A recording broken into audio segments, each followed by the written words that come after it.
kumno perlok sising ikendo haga cooking session jonga ka basan bat mentah anum henya kan inshat no daga dos SD homemade style khasi homemade style kene di recipe jonga kamu shat haye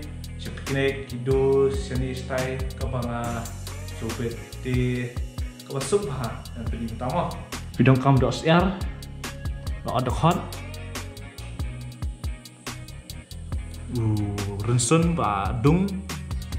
sing ba dung sok maret ba mulu tangom tak ini dia mix look hane bar khot semua ka bun dok siar mungkin ni di ban bun ma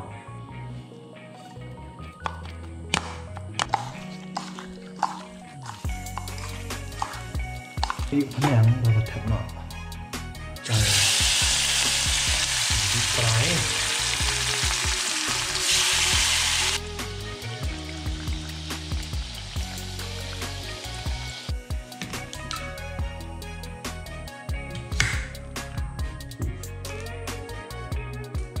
dia pelak ni kadi masuk haban shat masdi di mentar kuat bang kum ni kolong bab di kuat ban ni ekstra ai tiap somuken piak ban bang taruh ke bas ha dengan pedi ban le utama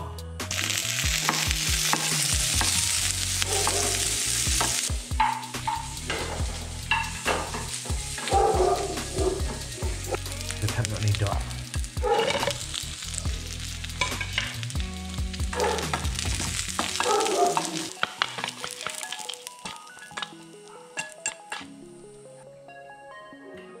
di perlok bosong yang lapar mentan iwe masak so dapat bang untuk menem mas sedap sedih bang no dan dia dapat supiat sumken mau batai mentan dapat bang untuk arcan